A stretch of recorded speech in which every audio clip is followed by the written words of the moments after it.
Okay, so we saw each other like what, in October? Early November? Last time November.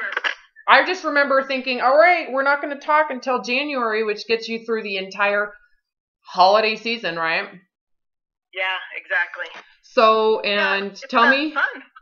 Tell me how this season, Thanksgiving, Christmas, New Year's, all of it, how was it different this year than it was last year? Or was there a difference? It's funny. Food-wise, it was great. It was so good. I didn't worry about it. For the first time, it was like I didn't care. It was such a huge relief. Food is not an issue anymore. Yeah. Yeah, well, who would have thought? Because dieting is no longer there. So you no longer diet, so food is no longer the issue. Now, tell me how you've done now that we have all these resolutions to fix bodies after we've mutilated them during the holidays. Have you been tempted at all to, I want to lose weight this year? So tell me how that is.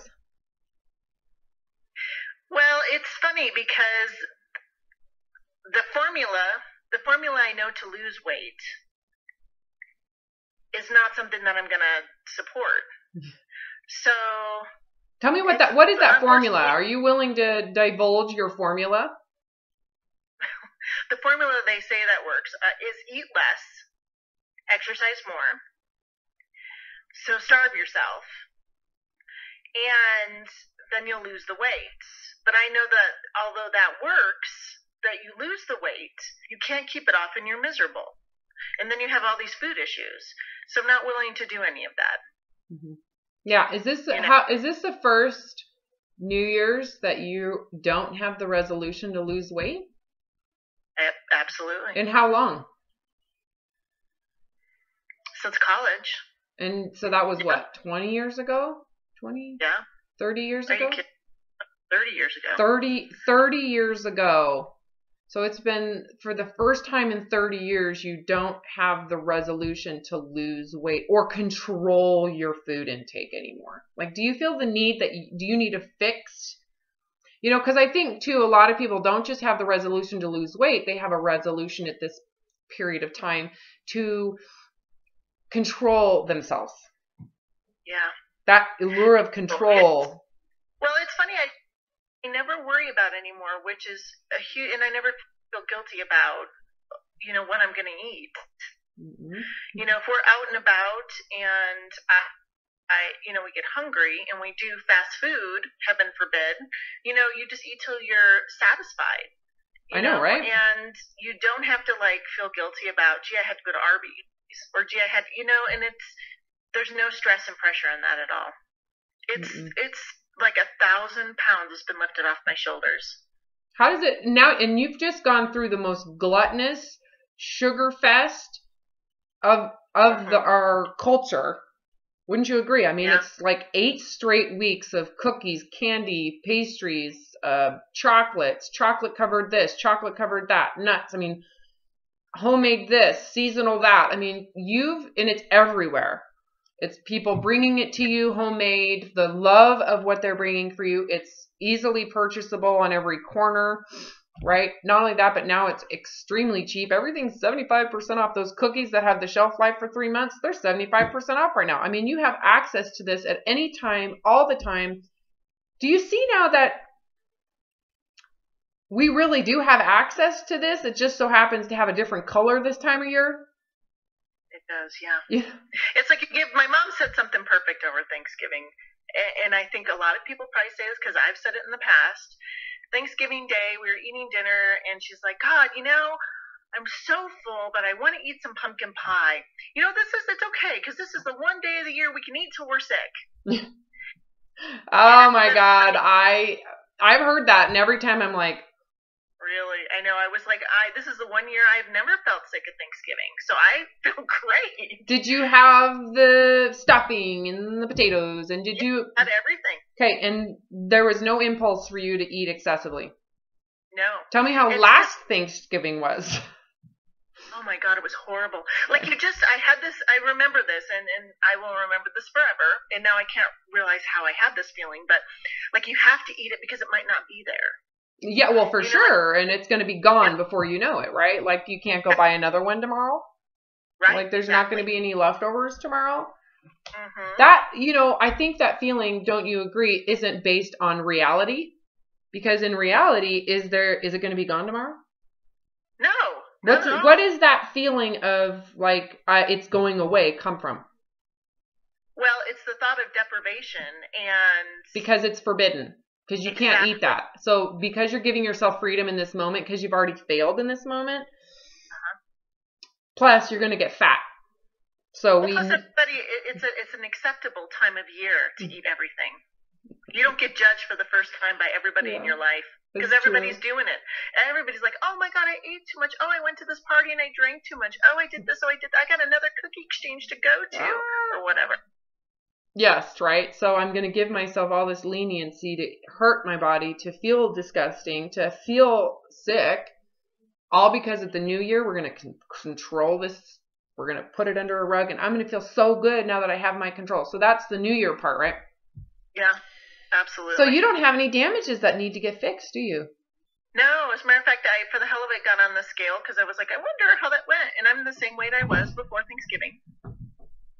Which I have to laugh because, I mean, every year you would gain, I would gain at least 7-10 pounds. Oh, I know, right? And right now you'd be on your kick. You would be on the new bandwagon. You'd be like, that's right. I'm not going to eat gluten for 30 days. We're not going to have, you would be on all those, you'd be totally in it. Yeah, absolutely. Along with everyone else. Yeah, I've gained 7 pounds. I couldn't stop eating it. We need to, it's just like, oh my God. Yeah. Seriously, people, they don't see the big picture. They just see the moment, like, I'm fat, I'm disgusted, look at me, my body can't handle that food. It's like, well, are you sure your body can't handle that food or your diet can't handle that food? Exactly. They don't see the diet can't handle it, but the diet, the deprivation can't handle it. Right. The judgment and the shame can't handle it because there's no grace, right? Right. So, overall, thank you, because I will tell you, this is the best food-wise. I mean, really the best holiday season I've ever had. Good for you. It was awesome. Well, do you feel like because food wasn't the center of your pleasure, that your pleasure came from the people and the ambiance and the meaning and all of that? Yeah. Well, and you actually have a moment to breathe. It's not like you're preoccupied with the thought in the back of your head. And that you failed and you suck and your jeans are tight and you can't, there's none of that, right? Yeah. But it is funny. You notice everybody around you has that conversation about being able to eat whatever they want, as much as they want. And then they're, oh my God, I'll fix it in January. And it's amazing. Like I never noticed that before. Well, that's because you were doing it. That's because you lived in the same belief system. So the logic, you didn't catch the insanity in it, right? And it's just, have you noticed all the commercials on TV right now too? Have you noticed the one with Marie Osmond that just makes me want to retch every time? Oh my God, it's so bad. You can lose, the 5 pounds in 2 weeks. It's like they're preying on the fact that they know that you just binged for 2 months. They know it. They're taking advantage of that and they're taking advantage of your need to feel control at this point. Yeah. It's like, we should just start a business. Let's go into business together and let's call it like the weight loss, like extravaganza or something. You're going to lose so much weight. You just need a lobotomy. I know, it's insane. It's like I don't feel, and this is the other thing, it's like when you look at it from afar, knowing what you know, right, you can see that people are orchestrating everything they're doing with the idea that it'll all get fixed later. And then they attach to how they're fixing it as if that's their savior and their grace. Right. So they've created this condition around their grace, right? That grace means control. think about those two words together. Yeah, they don't go together. They don't, but that's what people are doing. Grace is control is my grace. And it's like, holy shit, that's like, whoa, they don't go together. Shouldn't grace be in the moment? Like, and then you could say, well, they're excusing their excessive amount of grace without boundaries during the protocol because of the control after the fact. So they're trying to create a sense of psychological balance with chaos. Yeah. Right? So, but in reality, if you actually understood the concept of grace, you wouldn't need the chaos. There's no need for excessiveness and control. Right? There is this balance between freedom, agreed, and boundaries. When there exists grace in advance, right? So the grace means this isn't bad. The grace means this isn't, if I'm fat, that is ultimately the root, right? That means I have grace to know that that doesn't make me bad. It just means that's a consequence of behavior or something hormonal or whatever. Yeah. Yeah. It's it is amazing being where I am right now when you watch the structures that are in place that create this for everyone. So there's all of these holiday cookies and candy and all these advertisements, as you said, before Thanksgiving that start, all the toys. And I mean, they really have created this environment and we bought into it. That the the consumption. It's all consumerism, consuming goods and consuming food. And it's all nostalgic and it's all this it's part of our culture, right? It is part of our culture, absolutely. But it's like attaching the season to the consumption. Right. Yeah. I mean, you're supposed to eat more at Thanksgiving. You're supposed to eat lots of sweets over at Christmas. You know what I mean? It's like that's a given, is almost what the norm is. And so when you're not in that place, you go, wow, there's a lot of influences that are supporting this frame of mind. And then, of course, the big thing in January is, okay, let's fix what you screwed up. Yes, let's get back in control. Let's exactly control everything. Remember, it's like there's that control, and you can see predictably what happens when people's need for that control, when there's no reward for being under control, right? So they've been doing all this work, or they're controlling something, and there's not a whole lot of intrinsic reward to it. What happens the first moment they get the opportunity to indulge? Oh my God, they fall off the wagon. Well, don't you agree? They don't just fall. They freaking blow a bomb. The bomb blows. I mean, they can't even find the wagon blows up. Right? But the only reason is because they believe okay, I will fix this on Monday. I will fix this after this next holiday. Right? And there's always an argument for why they're doing what they're doing. Right? Yeah. And everybody buys into the justification. It's just the creepiest thing. I know. It is. I know. Yeah. And now that you're out, you're like, oh my God, do you see the brainwashing? Yeah. You know what it is? I swear to God, it's like the Santa Claus thing. Everybody is bought into this lie, and we all perpetuate it, and no one is going to say anything against it. And not that, I mean, my kids are older, so we don't do the Santa thing, but we did. And I look back and I go, wow, that's such a merchandising thing. Here we go. Oh God, it's no different than cards on Valentine's Day, right? Yeah, it's the same thing. We create this. It's like, okay, if we really like I was saying before we started recording, it's like, isn't let's just use Christmas. The meaning of Christmas is to give to the poor and give to the needy. But what's happened is it's become, let's give to ourselves. Yeah. Let's take all this and let's just give it to ourselves. So Santa brings us these gifts, even though we're not needy, right? Very odd. Yeah. So it was a great holiday season. The food part is, I can't imagine ever having a problem again with food. I know, right? I mean, isn't it because you can have it all the time, but that's the only reason why. So you can see that because you can have this food at any time all year round, really. I mean, what they do is they take those cookies and they're not going to be, Christmas sprinkles anymore. They're going to be hearts on them coming up. And then they're going to be green with cloves on them. And then they're going to be Easter eggs. And then they're going to, the same exact cookie, different frosting color, different stuff. Yeah. And then there's going to be the American flag cookies. And then it's going to change to fall cookies. And then it's the same exact freaking cookie all year long. They just change the season on it. Yeah. So it's like that candy. Those M&Ms, they just change colors. Same M&M, different color. Right? Isn't that funny? It's like all of these foods are around you at all times. And you can have them at all times. So why would it be special at Christmas time? Really? Yeah. Those cordial cherries, they're around all year round, actually. But why do we buy them only at Christmas time? Or I know.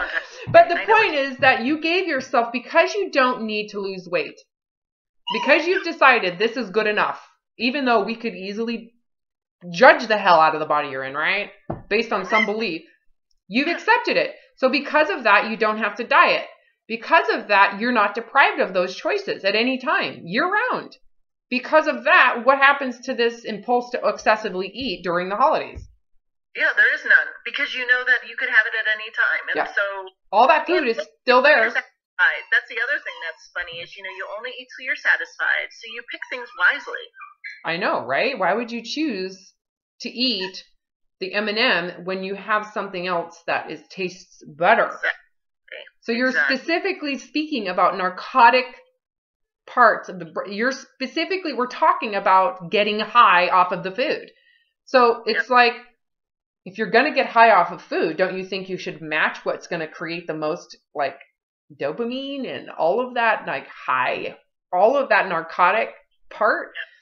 Doesn't that completely conflict with the food mongering that says that this type of food is pleasurable and they're trying to make you like, anyways, I know it's like, okay, there's a lot of biased bullshit out there. Don't you agree? Totally. I was there. Okay.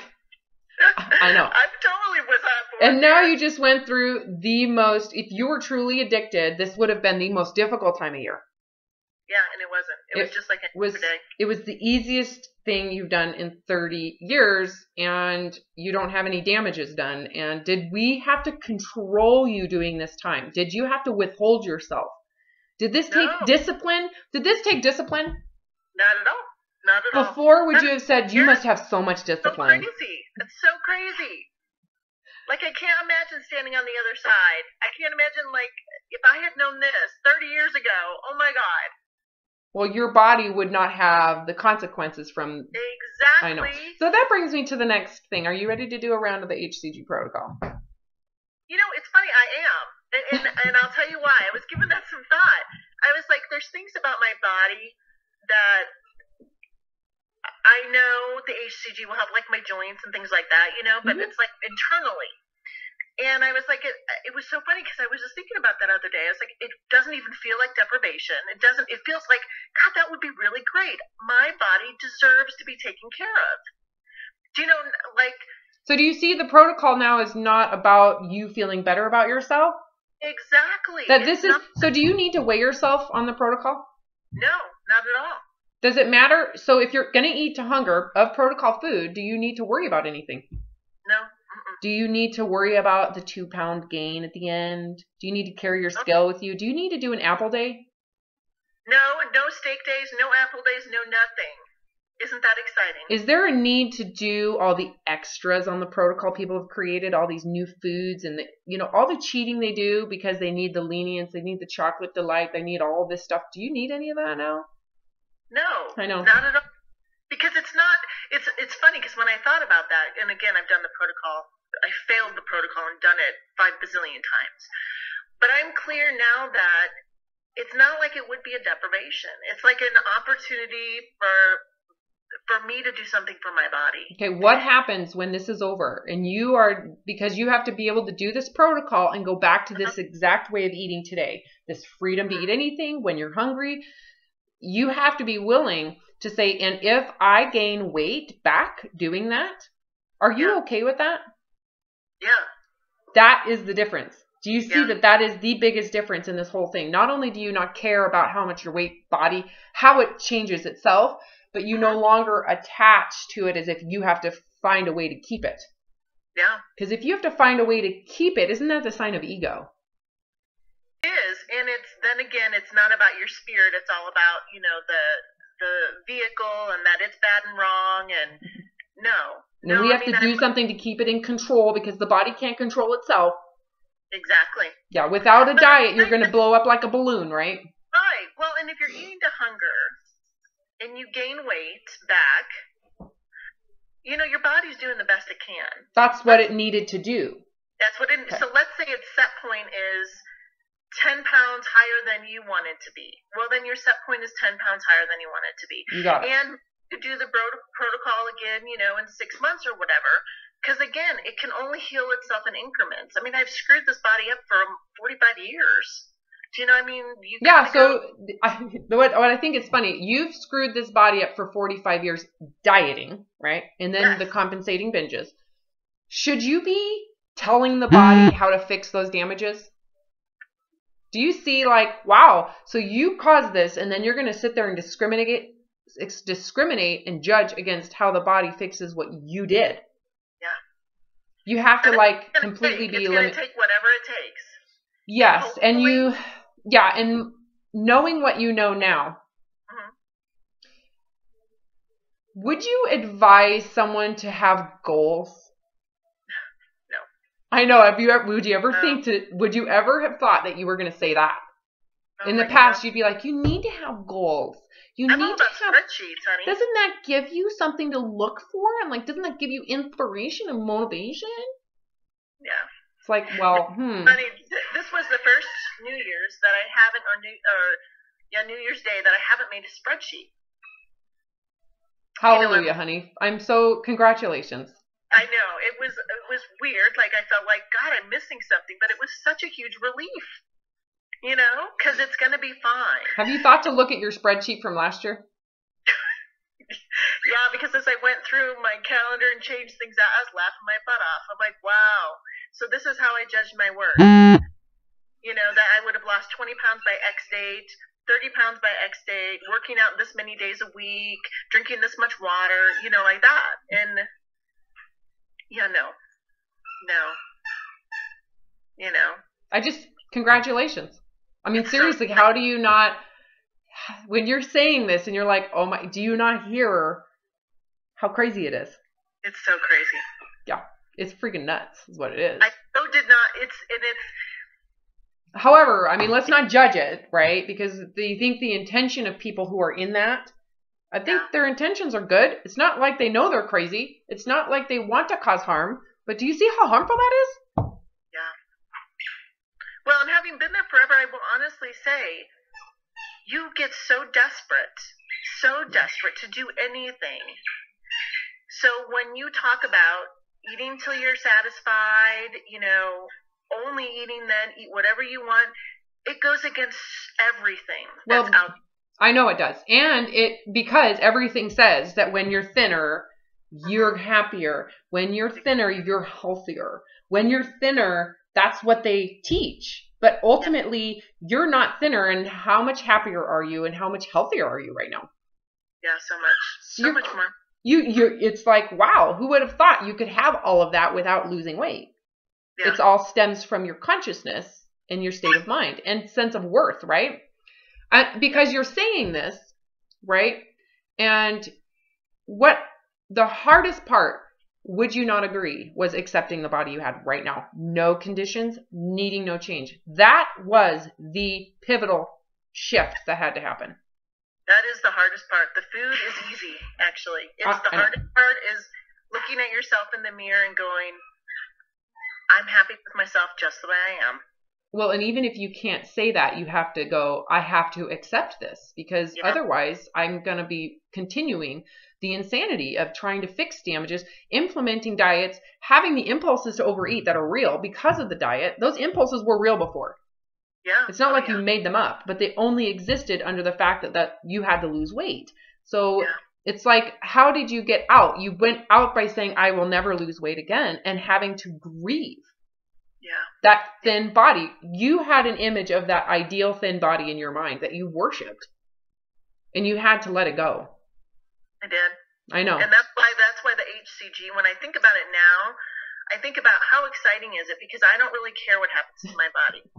And that. How many times do I say you are ready for the protocol when you don't care? Absolutely. Do you get it? God. Are you going, ding, oh my God, she's right. Oh my God. Because you don't attach to the losses. It is now what it's supposed to be. The HCG protocol is now the HCG protocol. It's no longer the HCG diet. Isn't that amazing? Oh, now it is a miracle. Now you get to experience like the miraculous. It is amazing. You don't need to mess with it. No apple days, no steak days. You just listen to your hunger. You eat and let your body go through what it needs to do in the environment you live in, right? Yep. And when it's over, you're going to transition. You're going to add back those fats. You're not going to be afraid. And you're going to assume whatever my weight was and my body was, that was under the constraints of this protocol, which is very extreme. And I'm going to give myself grace to adjust back into reality. Yeah. Right? So you don't attach to the losses of, oh my God, you're so amazing. You lost 20 pounds. You got to keep it. Oh, right? There's none of that. It's just like, can you see now why I don't recommend people weigh? Yeah. At this point, can you see why you would not want to weigh? God, yes. Because you're at risk, right? If you weigh yourself and you monitor that scale, you are in trouble. Yeah, it affects your mental state. You go right back into the diet industry. And you are about to say, I'm going to go through this and I'm going to reduce my starches when this is over, because I think that's, where I struggle. And what are you about to overeat? Starches. And what happened now to all of the healing that the protocol did? Yeah, it's gone. Well, you just re-damaged it the way you did before. Yeah, and that's what, seriously, and it is crazy. I mean, the one thing that is so great about the protocol is it will allow you to purge things, but as soon as you think to yourself, well, after the protocol, I'm going to keep not doing this. Yeah, you're done. It's over. You're done. I know. See, now you have this wisdom. Yeah. Can you see now that every failed round that you've done has been to your advantage today? Yes. Yeah. So you don't judge. It's like, oh, I there was so much I needed to understand, and because I didn't have the guidance, I never would have fully understood this. You needed this to know this. You have all of this wisdom. It's like, think of the wisdom you gained that didn't require me. You were an expert at failing at it. You knew more but you weren't conscious of it. Now you can see it from outside and look at all this knowledge you have. Yeah, pretty amazing. You could help people. Yeah, because I'm telling you what, standing where I am right now, I feel mentally the best I felt in as long as I can. Matter of fact, I have to tell you the funniest thing. So over Christmas, I got a new computer for work, a new laptop, because my other one is 3 years old and it's having some challenges. And I was worried about, what am I supposed to do with this laptop? Because I don't want it to go, you don't put it in the trash, you got to give it to someone. And my husband looked at me, he was hysterical, looks at me, goes, things must be going really well in your life if you're worried about a freaking laptop versus all the other stuff I was worried about before. It's true. My exercising, where am I going to fit all this in? I don't, that's what used to occupy my brain power. Okay, so your family can now see the benefits. Remember, they were like your biggest judger. How do you do this? How can you not? How can you not care? Are they starting to see that? Wow. Yeah, they are. I mean, my husband has confessed. I mean, the challenge is, he's more attracted to me when I'm thinner, but he's happy that I'm so happy. Well, yeah, because you're more attracted to him if you're happy, and ultimately that's to his advantage, whether you have body fat or not. Yes, exactly. So, yeah. No, it's been good. I'm so happy to hear that. Okay, so here's the deal. This protocol is your drug. You're about to take your drug. Well, any diet for that matter. Any weight loss is like giving you your addiction. Yeah, I am worried about the loading days. Well, that part don't worry about. It's going to suck, but that's not your vulnerability. Your vulnerability is when you can tell your waist is smaller. Oh, Yeah. You that's need, like getting on the scale. it's the same thing. So you need to go through it now before you start. You need to go into that. And how do you keep yourself separate from it to where you don't care, you don't attach to it, you don't get any euphoria from it, right? Yeah. That is the goal. And so when you say, I feel so good, I've had this food, you've been eating freely for close to 6 months. Yeah. So now at this point, could you give up that pleasure? Can you give that up for the body's healing and not need that reward? And to assume, right? And this is what I've seen work, and it works well. Assume every pound you're going to lose is going to come back. But hope that the thyroid is adjusting, that the adrenals are adjusting, that the ovaries and the skin and that entire endocrine system, the liver, the kidneys, everything is adjusting to it be more functioning. But assume all the fat's coming back. Yeah. So that you don't see this, if you knew that and believed it, would you get all like, oh my God, my waist is so much smaller today? Would you even pay attention to it if you knew that you were going to gain the fat back? You wouldn't. As a matter of fact, you would try to ignore it. That's what you need to do. Yeah. You just need to ignore it. Because, you really understand the vulnerability is that when you go back to eating the way you are today, that you might gain 5 to 10 pounds. So that waistline might not stay. Yeah. So you have to assume the worst. Yeah. Okay. And hope for the best in terms of the endocrinology. The hope for the best would be in terms of the thyroid and the adrenals and the blood pressure in the system, right? Yeah. That the body image part you're not going to attach to that. You have to understand this so well that you can see that that's the weak link and that's what you're vulnerable to. And you have to be willing to get what you normally would get euphoria from and avoid the euphoria. You just say, I don't even care. I don't even want to look at it. Why would I do that? Yeah, because if you don't ignore it and you focus on it, then it is just like getting on the scale. You just got sucked back in. So that's the risk that anybody takes. Once they've gone through this process, this is like, are you ready? This is your test. This is the test to see if you're fully detached from the body now. You now know the freedom it is to not, but can you have this freedom if you lost 20 pounds? If I stay in that, it doesn't matter, and I'm trying to give my body the tools to help heal itself from all the damage that I've done to it, then it's fine. But if I look at this as, God, I'm going to lose 30 pounds and look really great. Well, who knows? Are you going to lose 30 pounds? I mean, you have to, but give yourself like, what if you did? Like, what if you did lose weight right now? Would you be so free with food? If you were 20 pounds lighter, would you have given yourself the lenience this holiday season? Yes. Okay. Go ahead. It was an important holiday season I've had, but I see what you're saying. Like if you've worked hard to lose that 20 pounds, if you try to maintain that, you're right back where you started. You got it. It's a mental shift. Yeah, well, think of it. Well, because it's like, let's even pretend like you didn't even work hard for it, because you and I both know the protocol. No one's working hard. You're getting so much reward for nothing. Yeah. So let's just say if you were 20 pounds lighter and thinner, if you see that as a value, you're in trouble. Yeah. I could totally get that. Yeah. Because then you hold on to it, and then you start adding in your control, and you start acting like you actually have a say in it. Correct. So you have to be willing to be given that gift and say, and I don't even care. I'm not going to do anything to maintain this. I don't have to have it. I have to have this freedom. This freedom is what I want. I don't care about the thinness. Yeah. Do you see? You have to be able to say, I care more about this freedom to just be real than the thinness that I'm getting. So I'd rather lose the weight and go back to eating freely, if that's what it's going to be. Because in terms of value, being thin you're not capable of getting this freedom if it's what you value. Yeah. Right? So can you be given that ideal body and not give a shit. Yeah. That's the key here. Yeah.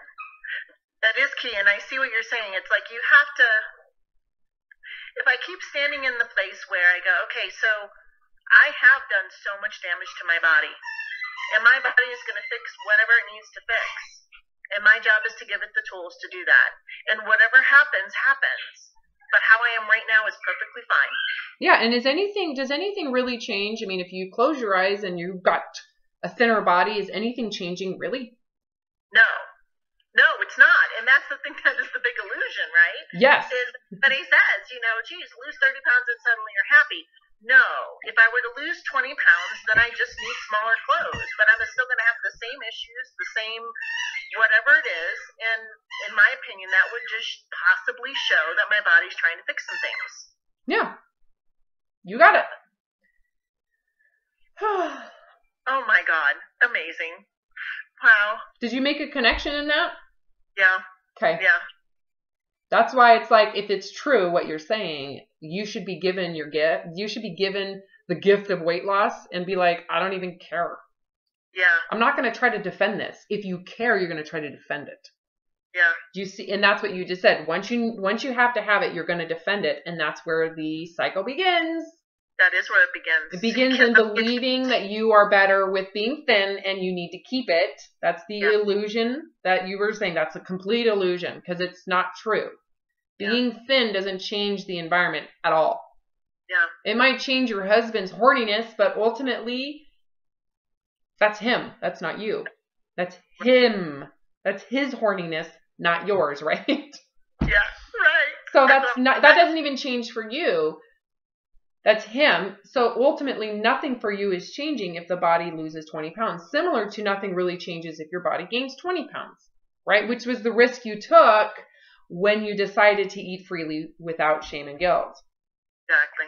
So you've got to be willing to stay the same even if the body is losing and you're getting the illusion of I'm better. Yeah. Right? But I think it's just like training. Like when I first started eating freely, at every single meal, at every single moment when I would think about food, I'd be like, yeah, you can have that when you're hungry. And that's exactly what you're going to do when you're 20 pounds less. Yeah, and that's what I can see what you're saying. It's just a mental shift, and you have to keep yourself, bringing yourself back, to base on, otherwise you get sucked in and then you're gone. Yes. That's how quick it'll happen. As soon as you believe that being thin is better. Yeah. Trouble. Yeah, I can totally get that. Trouble. You have to, that's why I say one of the things that has worked is when you have to assume. Make the assumption and believe that when this is over, you're going to gain all this fat back. Yeah. I could see how that would work. It works. It works. Yeah. I've yet to see it fail. Yeah. Mm-hmm. Well, and I know eventually, here's the thought, and I believe this about the human body. The human body will fix itself. And if that means that I stay exactly the way I am, or that's the goal. Eventually. The key is to keep yourself out of it. Yes, exactly. Because I don't know what my body needs. I don't know how much it's going to be able to fix itself from the damage that I've done either. Yeah, so you're just going to accept it without condition. And it's not during the protocol, it's after the protocol when you transition back into reality. How the body adapts to reality, you have to accept. That's why I say just assume nothing's going to change. Then you give the body freedom to do what it's going to do. It keeps you from creating the goals. Yeah. And I can see how that could be a challenge because when you get done with the protocol, I mean, I could probably easily in 45 days lose 30 pounds on the protocol. Yeah, well, yeah. And then you go, okay, but that's not reality. My body's going to do whatever it needs to do, but that's not how it's been for me in the past. Because it's like once you lose that weight, you gain something. Why? If you lose it, then you're a failure. Exactly. So that's not. I don't want to go there ever again. So if you're going to do another round, don't assume that nothing's going to stick. Yeah. That you're going to, and so don't even look at it. Don't worry about it. That's not the indication. That shouldn't be a reward for you. Don't even let it be a reward. The reward for you is that the body is been given a period of time to heal hormonally. And you don't need to define what that is. It is what it's going to be. And you have to see that the reward for you giving up the options of chocolate, giving up the option of cheese, giving up the option of that fast food is that you're helping the body. It's like actually giving something away without need for reward. Right. It's like, and it's for a short period of time. Yep. 3 weeks minimum. So you only need to do 3 weeks if that's really what you feel up to. And you don't have to commit to 6 weeks. No. You can do 6 weeks if you feel like it, but ultimately you really could stop in 3 weeks and that's fine too. Yeah. And just be done with it. And again, I can see how it is baby steps, you know. And there's no pressure, right? If you don't attach to how much you lose, there's no pressure to do more than what you really want to get. So if you only want to do 3 weeks, then that's what you should do. Yeah. How exciting. It is exciting because now it's not a diet. It's really not about weight. It's not. No. And I have to laugh because the other thing is I know in the past when I've done it, you know, it's like you have to organize your life around it, you know, and, well, I've got this event coming up and I've got this coming up and I've got that. So I can't do it here. You know, I can see it doesn't matter when you can do it anytime. Yeah. It's like, this is when I tell people this is no different than like doing a chemotherapy protocol. I mean, if you truly had a physical issue, would you be, first of all, monitoring your weight as you lost weight on chemotherapy, being like, oh my God, I lost so much weight. Everybody should do chemo. I mean, no, you wouldn't do that. You wouldn't care because your mind isn't wrapped around validating your worth. It's about health. Yes. So, good analogy. Well, you have to see this as a form of therapy for the liver and the, you know, your organs that have been damaged metabolically. Yeah, and they have been, absolutely. I know. What binging does to you, oh my God. And starving, honey. Don't forget the starving. Oh, yeah. Because the binging is a consequence of starving. So in all reality, what starving does to you, yeah. It's not good for the brain. Starvation in the brain is not good either. How many brain cells have we lost? Here I blamed it on my kids. I don't know. I'm thinking... You've lost more to the stress of I have to lose weight to feel worthy. That is so damaging to your psyche and to the system, for sure.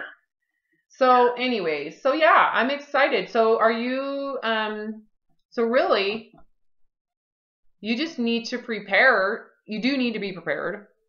Yeah. There are certain things that, you know, don't get in a rut of eating the same thing all the time.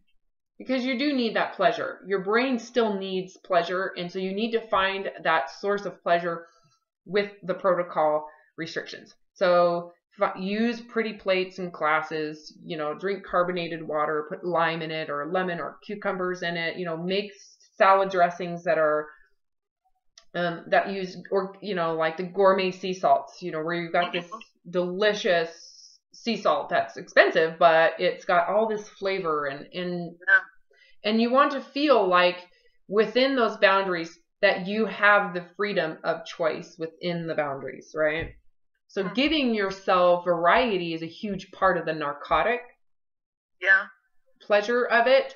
The unfortunate thing I see with people, whether they've gotten this far or not, is that if it becomes, you know, you're doing this and you eat the same thing all the time, you're going to have dreams of food. The mouth is, there's part of your nature you can't control that you just have to withstand within it. So sure, you could get through it eating the same exact dry chicken.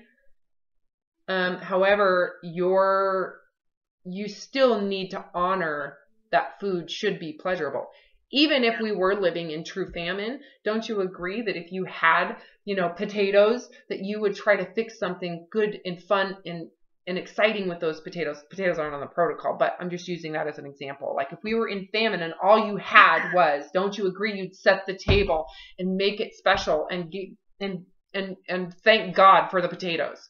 Absolutely. Yeah, that's what I meant. So on the protocol, you've got to get yourself into that same state of mind. Chicken, shrimp, tilapia, tomatoes, cucumbers, Baked radishes are awesome. Yes, they are. Sea salt the hell out of them. Pepper, sea salt, vinegar. Exactly. Rosemary. You can use all those delicious herbs. And then what do you do about when you're on the protocol if you're not hungry? Do you just don't eat.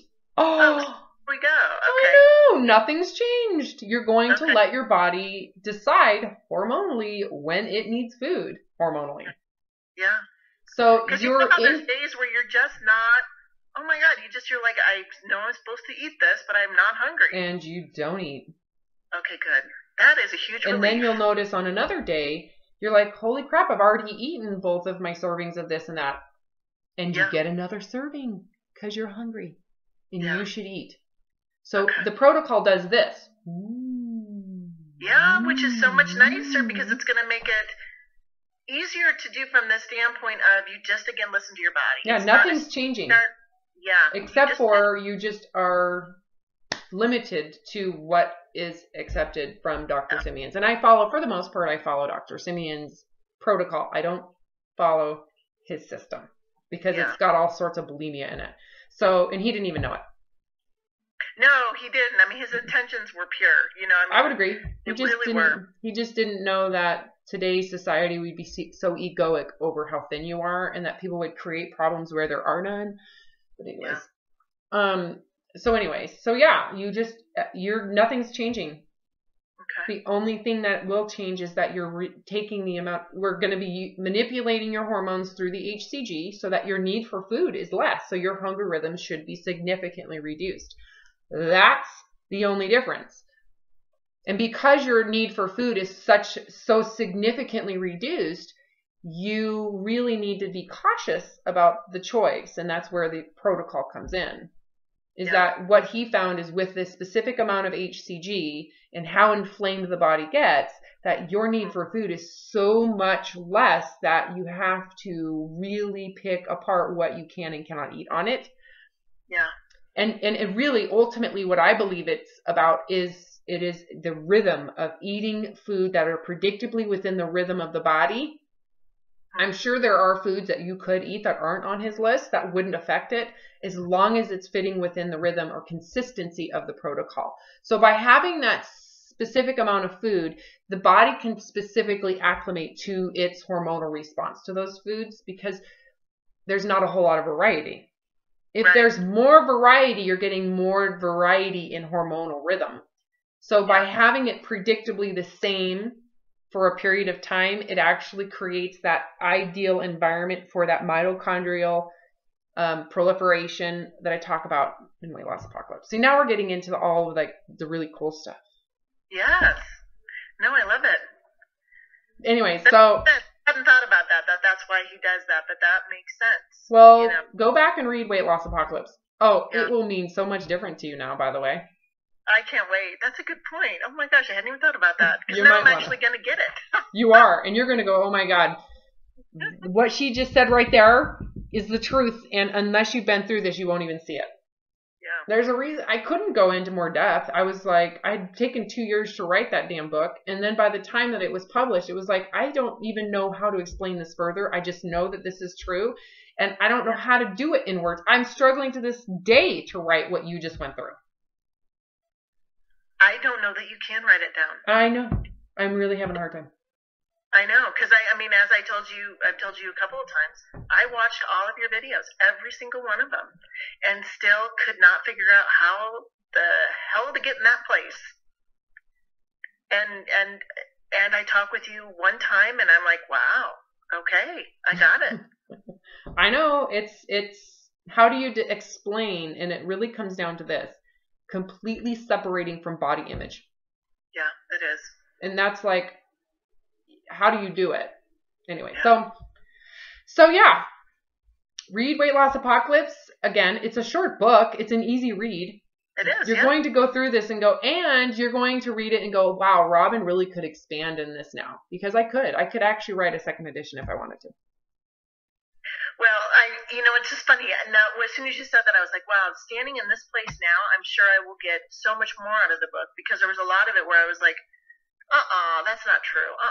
And just not really being on the same page. I can't wait to hear what you think. Oh, it's going to be hysterical. It is. I'm excited for you to reread it. Honestly, it's like, I can't wait for you to go, holy shit, Robin. This really is. And I say so many times, you've got to be able to eat less without needing a reward. And you should be able to eat what you want. Yeah. And that's when people go, what? Haven't you heard about gluten? If you eat what you want, we're all going to be really fat. I know. We already are. I know, right? Oh, you already are. How did you get there? Well, because I didn't have enough control.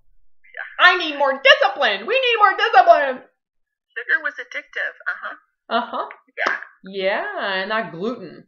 That's what did it. Awful. Wow. God, I never thought I'd be singing that tune ever. Seriously, it's frightening, and it makes you question a lot of things in your life that you believe in, and that do you really believe in those things? Yeah, and are you just believing them because they agree with something that you believe in? So is this confirmation problems? Like, are you just seeking confirmation? Yeah.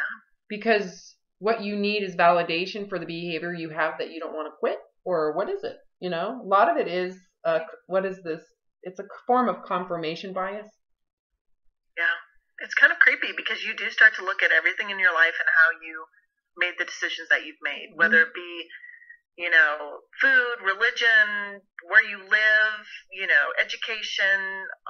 Good Lord. Your children, like, can you let them just be things that you might not like and still love them? Because, you know, it really, you're right. It opens up a whole, you know, and most people don't expect that something like body image can open up so much. But when you look at it, to me, it makes sense because how you treat the body you're in is a projection of how you feel about yourself.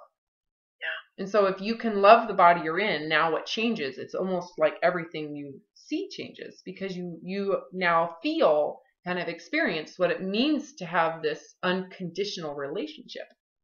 Yeah. That you can look at something and say, it's not perfect.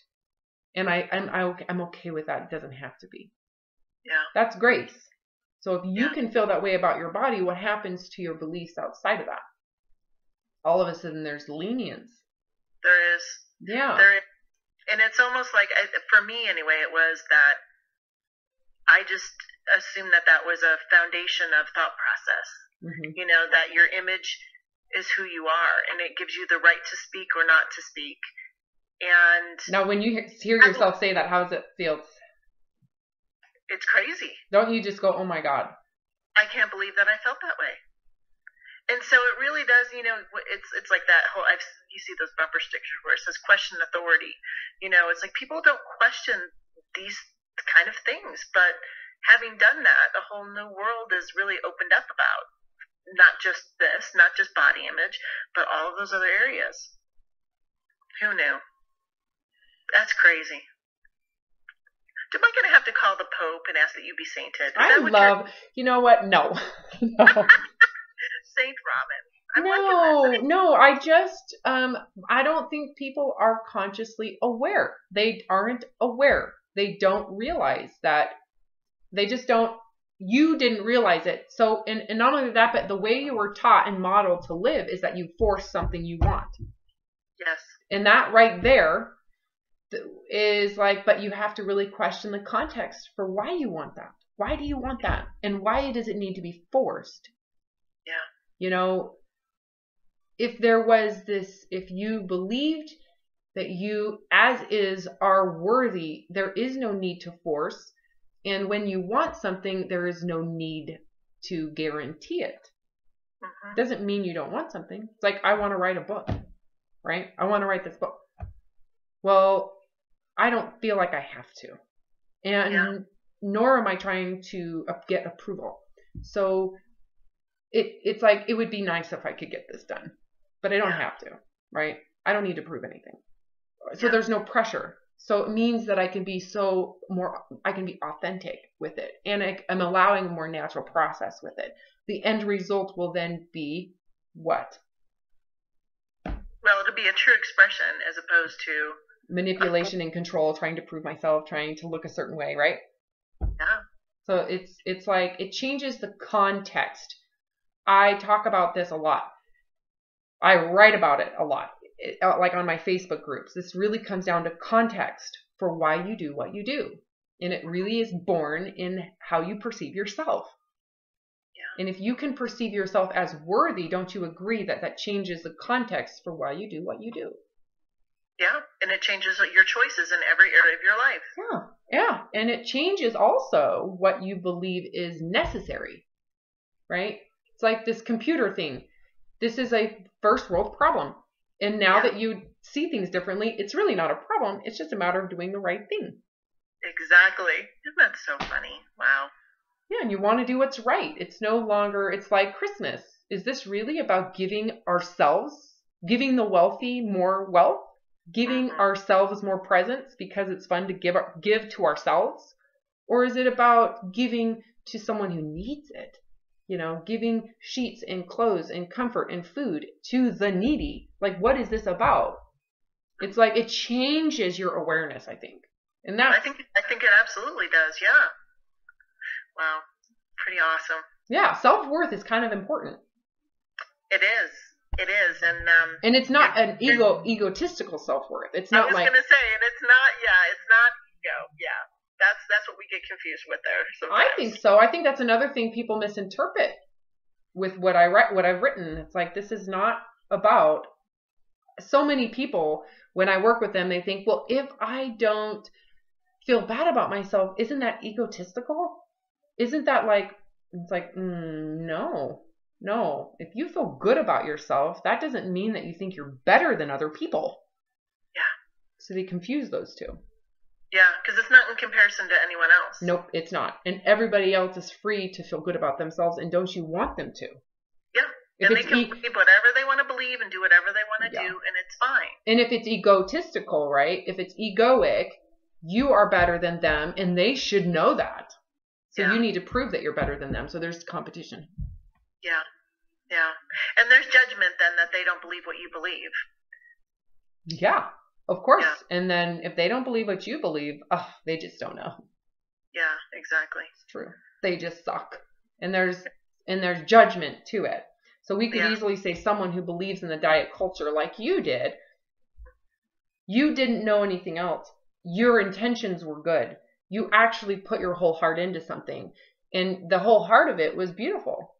It just was really close. It was just really, it's not expansive. It's just trying to close something in. It's like working to grow or working to stay the same. Yeah. Right? Yeah. The box was very small. Yeah. And think about all of the energy, though, that you put into it. And all of that effort and belief and your integrity that you put into that box. It was pretty big. Yeah, it was. Yeah. It's like I looked at how insane I was. I'm like, and I actually remember the moment I realized that I am so insane that's amazing. I did. I remember thinking that in a moment going, oh, boy, could I get some shit done. Yeah. Holy crap. All this for crying out loud. Yeah. Yes. And it's all for what? You know, it's like, now you can release that energy and do something else with it. So it's like, why else would I help someone who is in it? It's because I'm not judging them. If I was judging them, I would define them by their crazy, right? Okay. Okay, so when do you want to talk next? And at this point, it's like you just need to get yourself, if you choose to do the protocol, when do you want to talk? Well, I'm going to order HCG so that way I can go from there. Yeah. Okay, be conscious of that decision and any sneaky thoughts of, well, I can eat more now. I mean, chances are it's not going to happen, but some people all of a sudden, once they make the decision to do the round, I don't think you're sensitive to that.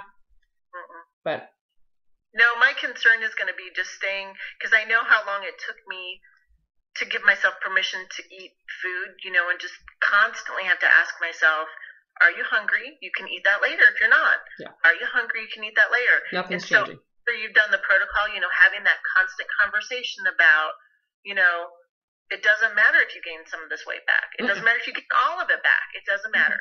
See, now you get it. Yeah. And I get that. I just have to train my mind to do that. You just change the channel.